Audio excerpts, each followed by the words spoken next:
So the other set that was released at San Diego Comic-Con is the New Republic E-Wing versus Shin Hati's Starfighter.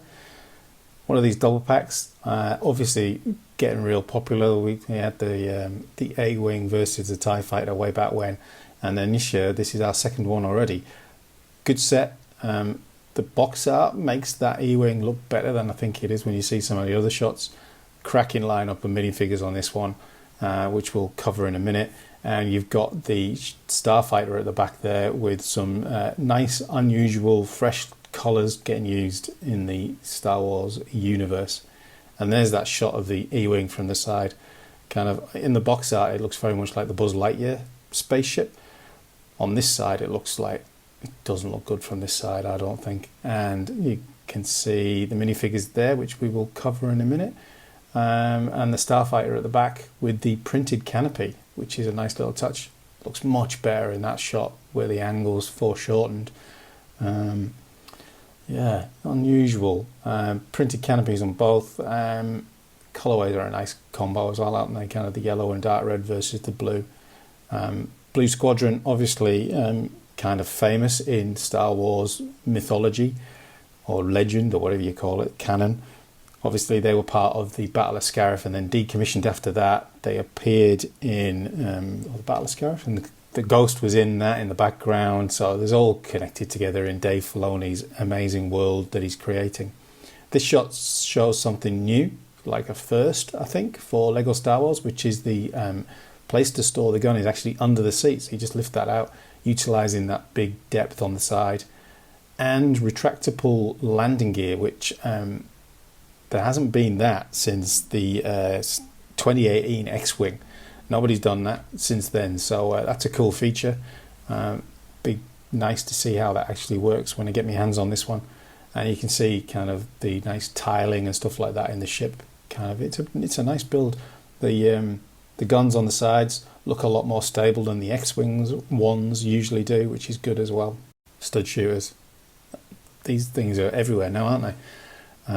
Starting to build up quite a little bank of them in the Bricklink store, but nobody's buying them, so stud shooters going out the back of that one, or is that the front? That is the front, isn't it? They've just done it the other way around. Yep, everyone knows how to use those, surely. And then there's two places you can keep the lightsaber on this Starfighter. There's that place which is in front of the cockpit, and then there's this place at the back. Whether that has some significance to the film in terms of two lightsabers or not, time will tell. So into the minifigures. So we've got Morgan Elizabeth on the far left there. That's a nice looking torso, nice printing on the headpiece. Shame there's no printing on the leg piece, the skirt. That would have been good. Then we've got Balin Scorn or Skoll.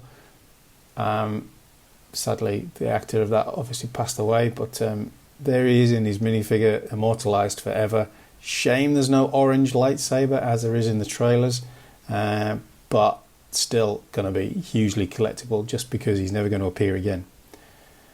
Then you've got what she calls Shin Hati, and my interesting fact for the day is that Skoll and Hati are in Norse mythology, so they're like the yin and the yang kind of characters in Norse mythology. Skoll is a wolf that chases the sun, and Hati is a wolf that chases the moon. So them being a pairing is obviously like this yin and yang two kind of character thing, which would be really interesting. And as you can see on Shin Hati's torso there, she's actually got like a Padawan braid. So kind of linking that whole Jedi story, you know, that we're going to find out that Skoll was kind of part of the Order 66 escapees, and he kind of knew Anakin and stuff like that. So that's going to be really interesting. A shame she hasn't got a cape or a kind of a thing like that, like she does in the trailer, but you can't have everything. Then we've got Captain Parker, I think he's called, and that is an awesome print. Blue Squadron outfit, helmet's really good. The head print is really good. I think that versus the shot of him where he's got a hairpiece, it looks so much better with the helmet on. That is a really cool helmet. And then you've got a new color combo for the Astromech droid, yellow and blue. The Swedish fans out there will be loving that one. But yeah, it's a pretty cool little set of figures. And there you can see Captain Parker with his hairpiece, which is just shocking, isn't it? It doesn't look a good hairpiece, that one. Like, I don't know what he's going to look like in the series, but he looks much better with his helmet on. And you can see the E-wing with the landing gear down as well. And then into the kind of the playset things. Good diversity there. Nice shot of the Starfighter. It's got kind of like an old school kind of Messerschmitt kind of front, hasn't it? They've obviously taken a bit more leanings from the stuff they were doing in Raiders of the Lost Ark kind of stuff. Is that what it's called? Is that what that series is called? Yeah. So I like that. And there it is, kind of all the figures out and about, and your studs strewn around for effect, and some more coloured paper. They've obviously got a job lot of that they're going to use in their photography. So that's it. Another one, Limit 3. It is out on the US site already. Whether or not that's going to appear on the Australian one soon.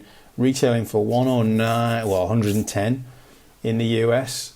September the 1st release, so 110 is going to put it in the 200 plus bracket for Australia, which is on a par with where we've been, but definitely Lego creeping these prices up gradually as we await the price of that 332nd battle pack, which is obviously being touted to be over the top at some points and then refigured. But yeah, two great sets, definitely make a more impact than the Chewbacca one did, which is a bit disappointing.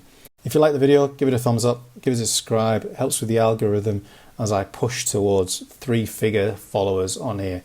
Thanks for listening, and till next time.